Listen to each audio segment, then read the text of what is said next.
My name is Andrew Orobator, and I'm an Android engineer at SmartThings. My name is Yousuf Haque, and I'm an Android engineer at Tim Hortons.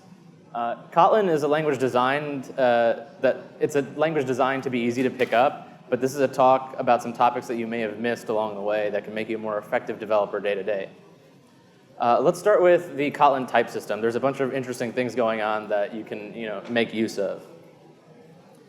This is Kotlin's type diamond. It may look a little funky, but basically there's like two graphs going on. And if you'll note that everything that's in the left graph has a corresponding type in the right graph. Basically, any non-nullable type that you have has a nullable supertype. And similar to Java, there's a concept in Java called object, from which every other object inherits. In Kotlin, we have a similar object. It's called any. And every object in Kotlin inherits from any at some point. Conversely, there's a concept in Kotlin that doesn't exist in Java, and that's the concept of nothing. Nothing, you'll see at the bottom of both of the graphs, nothing extends from everything. Why would we need such a thing? Well, we'll find out. Nothing can't be instantiated. This is the entire definition of the nothing class. It's got a private constructor. All it is a type. It has no body. This is it. So why would this be useful? We can actually specify functions that return nothing. And what this basically means is this function will never return. It's a function that will always throw. But given that nothing is a subtype of everything, we can actually use it in a situation that we wouldn't have been able to do in Java. In Kotlin, let's say you wanted to do some incremental development and cover one branch of implementation, compile it, test it, make sure it works, and then move on to the other branch. You can use this nothing definition or this nothing type to handle the else branch. To-do is a function defined in the Kotlin standard library, and because nothing extends from everything, including integer, the type inference of this expression still evaluates to int, even though we haven't fully implemented the other branch yet. There's another concept to be aware of, which is known as platform types. Platform types usually come into play when Kotlin code is interoperating with Java code. This is the standard Kotlin scenario. If I just have a non-null string, I can just call a function on it directly, no safe call necessary. However, if I have a nullable string, the compiler will complain, and it won't let me call or invoke that function on it without prefixing it with a null safe operator. And then the return type of the function also becomes a nullable operator.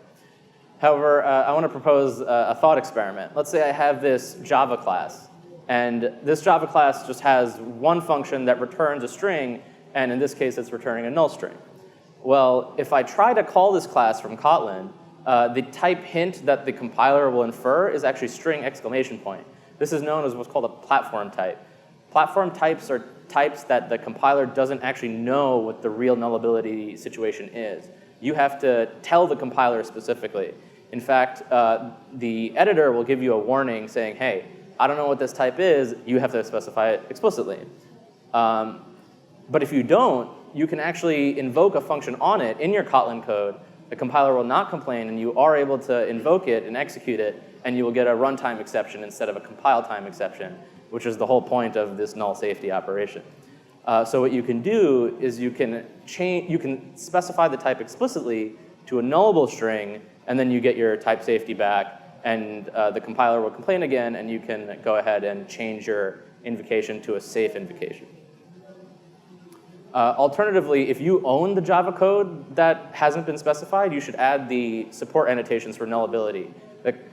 Andrew Studio will pick up these annotations and force you to call your nullable functions with a safe call.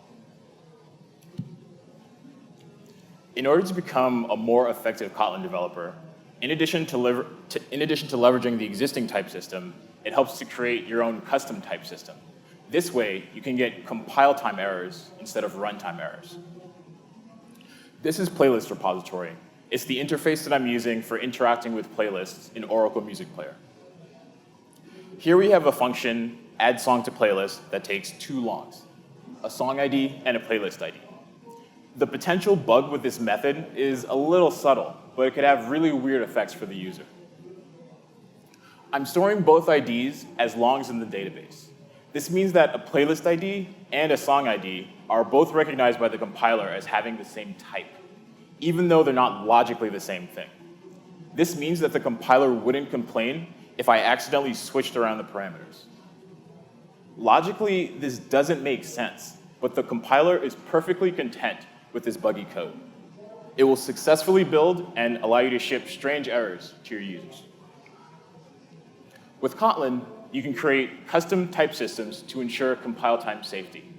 This way, we'll fail the build whenever we pass in the wrong type of ID. We'll start off with a class for song ID and playlist ID. Then we'll change the parameters of our function so that it has the right logical types. Since this method accepts strongly typed arguments, a song ID and a playlist ID, if you accidentally mix up the parameters, the compiler will fail the build. Now we have our compile time safety, but we're not done. We still need to actually generate these types somehow. I didn't want to modify my model classes due to separation of concerns, so I decided to make extension properties. Extension properties allow us to tack on additional properties to an existing class, even if we don't own the source code. Then we can use them as if they were part of the original API. Now we can be sure that the compiler will fail the build if we ever switch up the parameters, but we can go a little bit further. In my code base, it's possible for a song to have an invalid ID if it hasn't been added to the database. Previously, I was using an ID of -1 to represent this state, but we can do much better with sealed classes. Here's the updated version of song ID, where the type system takes into account that a song ID can be invalid. The first difference is that we've turned song ID into a sealed class. Sealed classes have the ability to create restricted type hierarchies. You can think of sealed classes like enums on steroids. Just like an enum can only be one of its declared instances, a sealed class can only be one of its declared subtypes. Unlike an enum, you can instantiate multiple instances of the same subtype. The way we've defined this type system, a song ID can either be a valid song ID with an ID property, or an invalid song ID that has no property. Since it only makes sense for there to be one instance of an invalid song ID, we'll use Kotlin's object keyword to create a singleton for us. Finally, we'll update our extension property to take account for this new type system. Sealed classes really shine when you use them in a when expression. If it's possible to verify that the statement covers all cases, you don't need to add an else clause to the statement. However, this works only if you use the result of the when statement in an expression. getSongById returns a nullable song. And by setting this function equal to this when statement, we're forcing the when statement to evaluate to a nullable song. The first case checks to see if the passed in song ID is an instance of valid song ID. If it is, the compiler automatically smartcasts it to a valid song ID, so we can access the ID property. And when the song ID is invalid, we just return null. No else statement is required because the compiler knows that we've covered all possible cases. It's worth mentioning the costs of creating this type system. We'll have to allocate memory for these wrapper classes, and we'll have to unwrap constant indirection. If we did this for everything, there would be a significant penalty. But if we did this for nothing, we have a high chance of bugs. Take a look at Python or JavaScript. That being said, be on the lookout for a new feature in Kotlin 1.3, inline classes. These have the type safety of wrapper classes with none of the overhead. Another way to improve call time safety is by using when statements as expressions. Let's say that you're creating a recycler view adapter and it has multiple view types. You decide to model these view types as an enum. In onCreateViewHolder, we use a when statement as an expression by assigning it to a variable. Since a when expression has to evaluate to an actual value, it needs to be exhaustive, or it needs to cover all possible cases. If we add a new view type to our enum, we get a compile time error, instead of silently ignoring the new type. If we hover over the error, it reads, when expression must be exhausted, add necessary type 3 branch or else branch instead. In onBindViewHolder, we have a when statement that is not an expression. If we added a new view type here, it would just get silently ignored. However, when we make the function equal the when statement, we're now using the value of the when statement, so it's an expression, and we have compile time safety. Adding a new view type enum here would cause a compile error.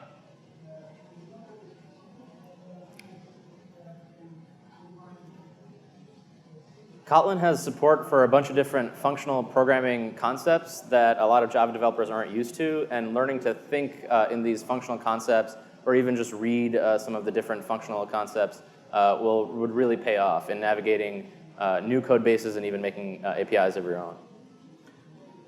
This is what's called lambda expression syntax. This is how you define the type of a function. Here I have the arguments that are being passed into the function, and in this case there's only one. And then to the right-hand side of the arrow, I have the return type of the function. You can see that this is a function that pluses 3 to whatever you pass in. You can also have as many arguments as you want. They have to be separated via commas within the parentheses that you can define.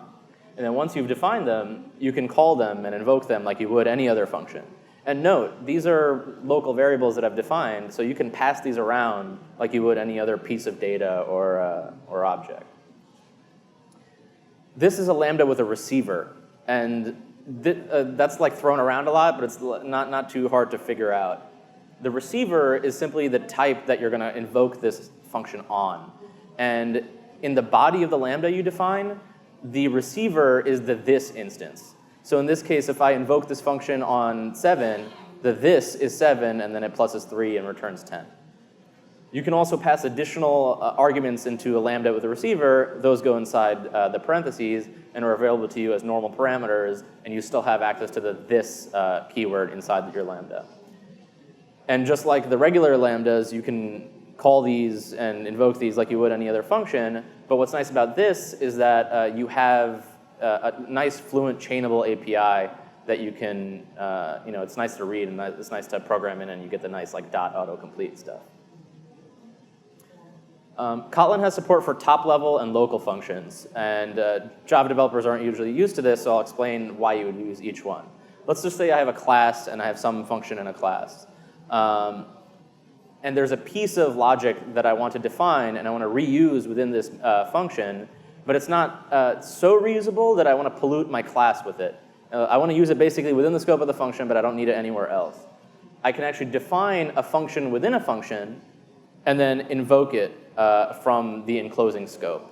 And this is super useful for like utility functions or small little convenience things that you want to abstract but don't need to put it on the whole class namespace. Similarly, Kotlin has top-level functions as well. These are functions that can be defined in the top level of a file. They do not need to be in a class itself. So here I have some top-level function, and I can invoke it from anywhere I want. And this is also useful for utility classes, like taking a string and converting it, string utils, et cetera. These are just functions that you can put at the top level, but beware that if you put too many of these, it's going to pollute your global namespace, and exercise caution. Who here has seen something like this before? Everyone should be raising their hand. This is an example of a higher order function. A higher order function is a function that takes in or returns another function. And this is super useful for reusing pieces of logic or using pieces of data, similar how you would like an interface or just some object, but you don't have to go through the overhead of defining the actual interface or an actual class. You can simply define the function that it's going to take and instantiate that whenever you need to. This is another example of a higher order function usage that I use all the time. Let's say I have a list of users and I want a list of names. I can use the .map function on list and pass it a function that will grab the name from whatever user is passed in and return it. So what this is going to do is it's going to take this list and take my lambda and apply it to each element in the collection and then create a new collection out of whatever was returned out of my lambda, and in this case, the name of the user. So we've been talking about a couple of functional things, but that's not what functional programming is. Functional programming comprises a few different concepts, some of which may be useful to you, some of which may not, but I'd like to go over some of them. The first is the concept of pure functions. A pure function is one that takes in a series of parameters, does some computation or calculation, and then returns something else. And it does this without mutating any of the arguments or without mutating any of the global state, nor without accessing any dependencies that were not defined as parameters. So basically, it's this black box. You put something in, you get something out. And what's important to note about a pure function is that given that there's no dependency on state and it doesn't change state, anytime you call a pure function with a given set of parameters, it will always return the same result. Same parameters in, same parameters out, always. It's like a function in the math sense. Another concept is the concept of immutable data. Kotlin has the val keyword that allows for read-only properties. It also has data classes that kind of bring like value type-like functionality to Kotlin. And the copy method allows you to basically change certain properties on a data class and instantiate a new one without mutating or modifying the original one. And when you combine that with explicit and isolated side effects, you basically push your mutation and state changes to specific portions of your application, which basically means that the rest of your application is easy to reason about because there's no state changing. Everything's instantiating a new object. And the areas that do change state very explicitly change state. So it's easy to predict what's going on and what's happening in your code base. Monads will inevitably come up in a conversation about functional programming. I'm not going to go into the mathematical definition of what it is, but you basically need to know that a monad is something that basically has like some amount of context with it. You've probably been using them already. Kotlin's nulls are monads. They basically represent null or not null. List is a monad that represents collection. Observable represents changes over time. Option represents presence or absence. Validated represents something that's valid or invalid. That sounds kind of like my slang ID type system. It is. In fact, I'll be talking about something that where you can grab an existing implementation of valid, from which you can grab an existing implementation of valid. I'll get to that in a second, sorry. Cool. But I want to take a minute to talk about option. People ask me about why would I use option if I have Kotlin's nulls. Well, in RxJava 2, you can't push a null into a stream, so you would actually want to wrap it in an option and push that into a stream instead. And I also want to talk about try, and we'll dive into an implementation of it. And we've already talked about validated, so spoiler alert, there's a library that implements a bunch of these, so you don't have to implement them yourself, which is what Andrew was saying. Arrow is a library that is meant to be the functional companion to the Kotlin standard library. Most of these are implemented in it. I encourage you to go check it out. It's a bunch of useful things. And actually, let's take a dive into the try monad, and I've got a snippet from the library itself here. We have a sealed class of try that carries just some type A. And it can either be a success or a failure. The success carries the actual value, failure carries the exception. So here's how you would like wrap something in a try. This is taken from the library as well. This is how you bring something into the try context. Basically, you pass it a function that returns some value, func no parameters to A, and you try to execute it. And if it succeeds, it wraps that result in a success, and if it fails, it wraps that error that it caught in a failure.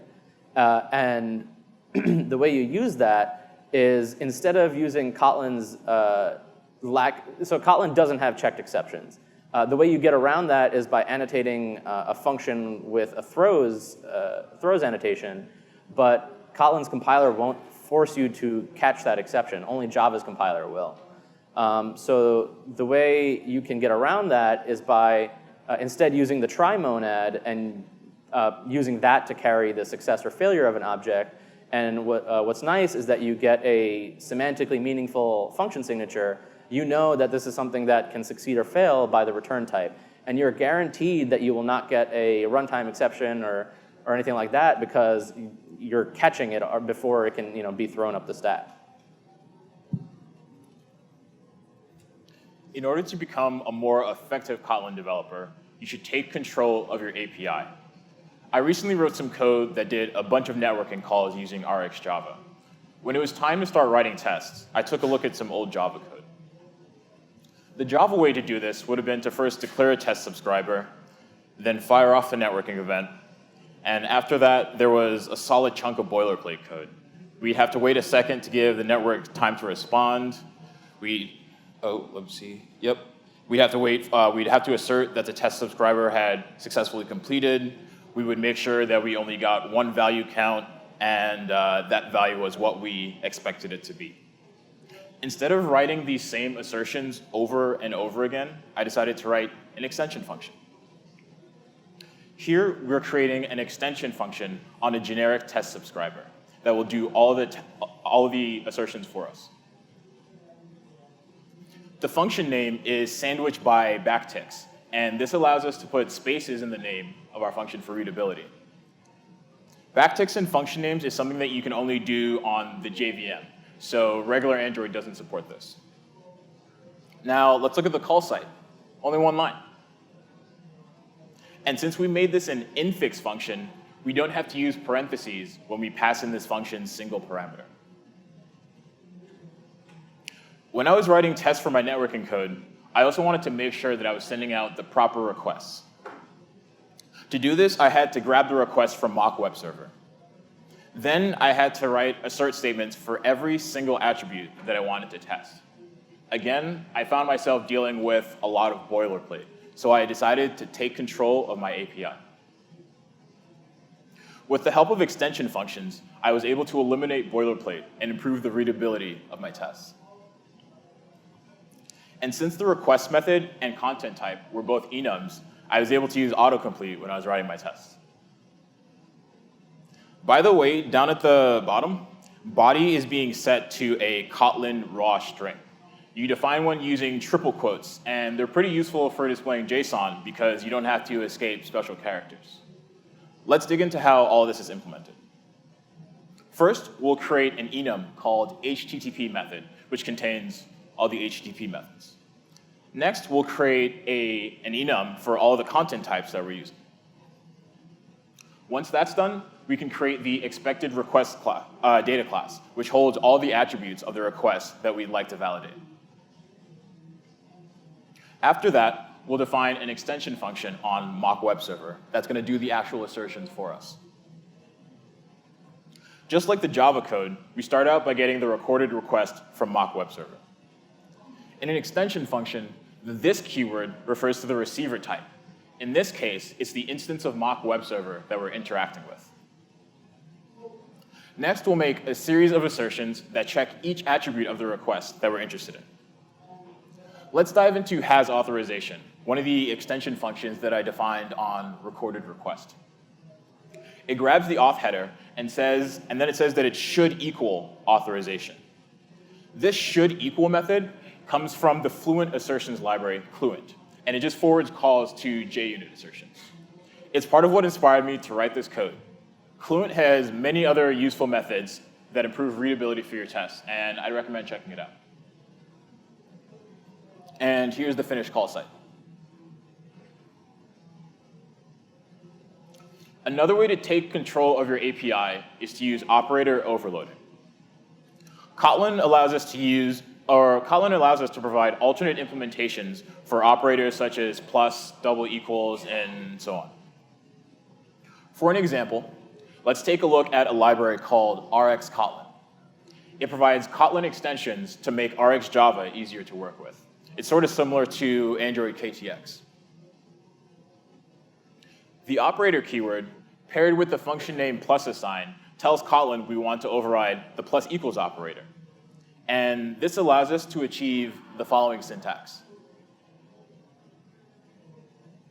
Another feature of Kotlin that can help you take control of your API are delegated properties. There are certain kinds of properties that, even though we can implement them manually every time, it'd be nice to refactor and put them into a library. As Android developers, we're all used to working with bundles. There are a couple of steps involved which can get kind of tedious sometimes. First, we have to declare constants for the keys, and then we have to call putString and pass in the key as well as our desired value. Once we've put our values in the bundle, we have to call getString and pass in our predefined constants. With delegated properties, we can actually eliminate a lot of this boilerplate. We'll start off by declaring a couple of extension properties on our bundle. Next, we'll use the by keyword. This lets the compiler know that we want to use delegation. This means that whatever comes next will handle how our property is accessed. Finally, we have the actual delegates themselves. Whenever we call get or set on this property, those calls will be forwarded to our delegates. Now, when we want to put things in our bundle, we can just use the properties that we've defined. And getting the properties out of the bundle is just as easy. Just reference the extension property. Let's take a closer look at string bundle delegate to see what's going on under the hood. We can see that string bundle delegate has two methods, get value and set value. We'll go over get value first. The first thing to note is the operator keyword. This lets Kotlin know that we're going to overload a particular operator. Since the name of this function is get value, the compiler knows we'll be using delegation and overloading the by operator. Now let's take a closer look at the method signature. The first parameter is a bundle, and it's the bundle that we're using property delegation on. Next, we have a K property. This is an interface which gives us all sorts of details and information about the property. Then we have the return type, string. Now we've come to the body of the function. This is where we're actually interacting with the bundle. As you can see, we're just calling getString, and instead of declaring a constant for the key, we're just using the name of the property. SetValue works in a very similar way. Again, we have the operator keyword. In combination with the function name setValue, this lets the compiler know that we're going to be using delegation. The first parameter, again, is the bundle that we're using delegation on. And the next property is the property that we're delegating, just like with getValue. And the last parameter is the value that we want to set. The body of the function is what you'd expect it to be. We're just calling putString on the bundle and using the property's name as the key. And here's how it's used, just like a regular property. For the more curious, it's possible to take a look at the Kotlin bytecode in order to gain a deeper understanding of what's going on. After invoking find action, you can type in show Kotlin bytecode, and once you're there, you can hit the decompile button, and you'll see the bytecode decompiled into human-readable Java. This is going to be the Java equivalent of your code. We don't have time to go into the bytecode today, but it's a great way to get a deeper understanding of how Kotlin works. Before we create any more custom delegates, it's important to know that there are a number of delegates that are included in the Kotlin standard library. Here is an example of Kotlin's lazy delegate, which provides lazy initialization. The first time this property is accessed, the Lambda will execute, and its value will be computed and cached. The next time we access this property, instead of recomputing it, it'll return the cached value.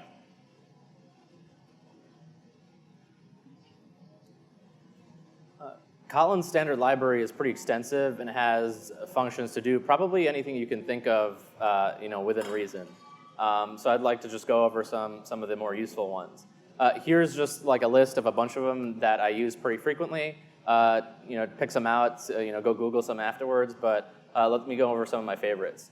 Join to string will take a list of strings or a list of any object, and it'll basically join it to a string and do the correct logic so that the comma doesn't end up at the end of the list, which is something that I don't want to have to implement again, and now I don't have to. Associate by will take a list and a lambda, and it'll call that lambda on each item in your list, and all the ones that have the same return value, it'll group them up into a map so that you can basically turn a list into a map using a function to associate by, and I've found that super useful.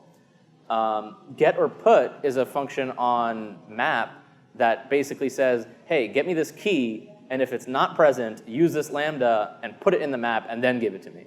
So basically, you don't have to do this like null check of like, hey, is this in the map, put it in the map, blah, blah, blah. Kotlin standard library does that for you. You should go check out the standard library for both of these and whatever your favorite data structure is. I'm sure there's something that will catch your eye there. So something that I use a lot that was very confusing to figure out why I would use it are the standard library extension functions. And the easiest way to talk about it is in this chart. Basically, these are extension functions that are on arbitrary objects that you can use, and they kind of behave in slightly different ways, but all very similarly. There's two axes on which these change, and that has to do basically with how is the receiver being passed into the Lambda, whether it's scoped or a parameter, and what's being returned. Is it the receiver that you called it on, or is it the return value of your Lambda? And so just to go over it again, the differences are whether or not the Lambda is scoped to the receiver, or the receiver is passed in as a parameter, and then the other vector is whether it's returning the receiver itself, or if it's returning the last expression in the Lambda you define. And let's go over some examples. This is something I do a lot. This is the let extension function. It's basically the same thing as map. Whatever you call it on, in this case application, it'll pass into your Lambda as a parameter, in this case it, and it'll return whatever you return out of your expression. So in this case, I'm casting it as an application, and it's going to return my application out, and I can then call some Dagger component on it because now it's been casted. So it's basically a map function. This is apply. I use this for when I have an object and I want to do some mutations on it and then return that same object. The receiver in this case is bundle. And because this is apply, it's going to return the same receiver. So it's going to return this bundle no matter what I do in the Lambda. But inside the Lambda, I'm going to call my put string, put boolean, and so on and so forth. And then it's going to return the bundle with the stuff in it. Also is very similar to apply. In fact, it's the same thing, except it passes the receiver in as a parameter. So instead of the this keyword being the user is actually a parameter in the also block. And the way I use this is I have some class that I want to use, and also I want to do something. In this case, I have this user that I want to apply, that I want to assign, but also I want to log it, and I don't want to do anything regarding mutating it or anything like that. Effectively, they're the same, but the connotation is a little bit different between apply and also. Run is one that I don't use very frequently, but it's very useful for whether I want to do something if something is null, or do something else if it's not null. In this case, the receiver is a nullable string, and what I'm doing is I'm doing a safe call on this nullable string. So this also extension will only be executed if the string is not null. So I'm going to be passed in a non-null string, and it'll do something with it. And if you'll notice that there's actually, because it's a safe call, if it is null, then the whole left-hand side of this Elvis operator at the bottom will evaluate to null. And the way the Elvis operator works is that it has a left and a right-hand side. If the left-hand side is null, it'll do the right-hand side. So basically, if the nullable string is not null, it'll execute the do non-null for string. And if it is null, the Elvis operator will handle that and execute the right-hand side, in which case I will do something else. So it's just a more Kotlin-y way of writing if null, else this. But that's how I use the run extension. So these are just a few tips to get you on your way to becoming a more effective Kotlin developer. In summary, you should leverage Kotlin's type system. The built-in types will get you pretty far, but don't hesitate to create your own custom types. You should learn to think functionally. If not just to read other people's code, it opens up a whole new world of designing your own APIs and functionality, and you'll get a lot of use from it. Take control of your API. Extension functions, delegated properties, and operator overloading are all great sources of syntactic sugar. You should leverage the standard library. The best code is the code that you don't have to write, and you don't have to write a whole bunch of code if you use the standard library. And that's what we have.